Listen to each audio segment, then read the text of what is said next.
Alaska and Panama, all over the United States, twice at West Point, the Citadel, Los Angeles, San Francisco, Seattle. You name it, I've been there. A lot of people have labeled me an expert on the buffalo soldiers.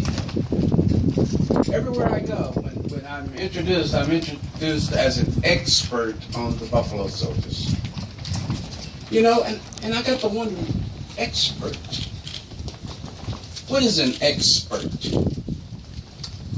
And I got to thinking, if X is the unknown factor in a mathematical equation, and a spurt is a drip under pressure, then I guess it stands to reason that an expert is an unknown drip under pressure.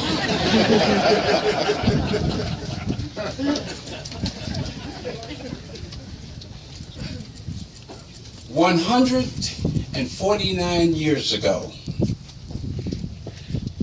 they were born of a great experience following the Civil War. This was an experiment to see if Negro soldiers were really capable of being soldiers.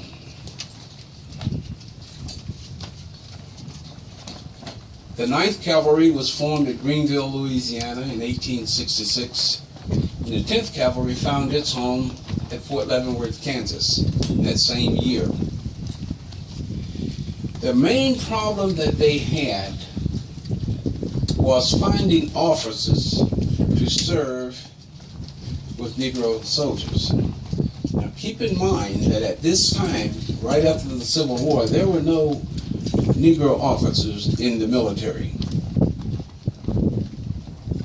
So the Army directed, or Congress directed, that the units would be manned by Negro enlisted men and white officers. And one of those officers who was given the opportunity to serve with the 9th Cavalry, Colonel George Armstrong Custer, he said that Negroes would not fight. He said that they would not make good soldiers. You may have heard of him. He went to the 7th Cavalry. His keen military sense, exemplified by that decision, later led him to the Little Bighorn. I suppose he didn't think the Indians made good soldiers either. As I said, it was not hard to recruit soldiers. It was hard to get good ones. Most were ignorant and illiterate, and many were poor physical specimens. And at first, they were all herded into cotton compressors and warehouses. And this was in New Orleans, where it was unbearably overcrowded. And their rations, slop mostly, led to diseases, including cholera.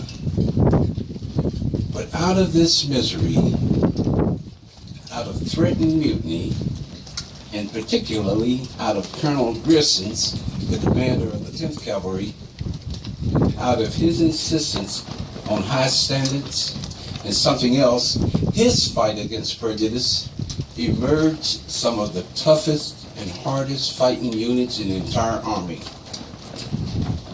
No detachment ever bolted under fire or failed to do its duty. The desertion rate was among the lowest in the entire Army, and chronic drunkenness, a scourge in many of the white units, was unheard of. No, history has not dealt properly with the contributions of the Buffalo Soldiers. But there's still a future.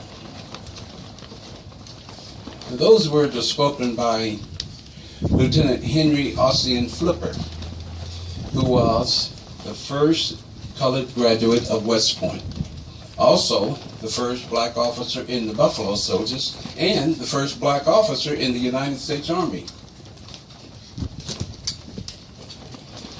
And his first assignment was with A Troop of the 10th Cavalry at Fort Sill, Oklahoma. If you've been to Fort Sill, I'm sure you know the story of Lieutenant Flipper in Flipper's Ditch. If you have been to West Point, or if you're a graduate of West Point, I'm sure you know the Henry Flipper story and what he went through just to get through that course.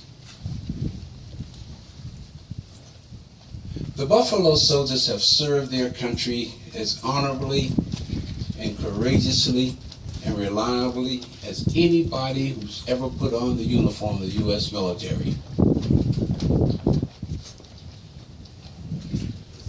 From the jagged mountain peaks of Arizona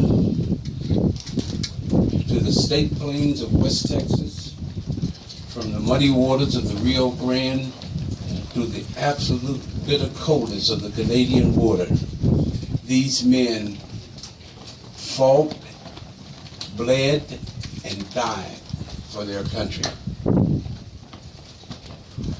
They built forts across the growing western frontier and protected the settlers that came in the wagon trains to these forts.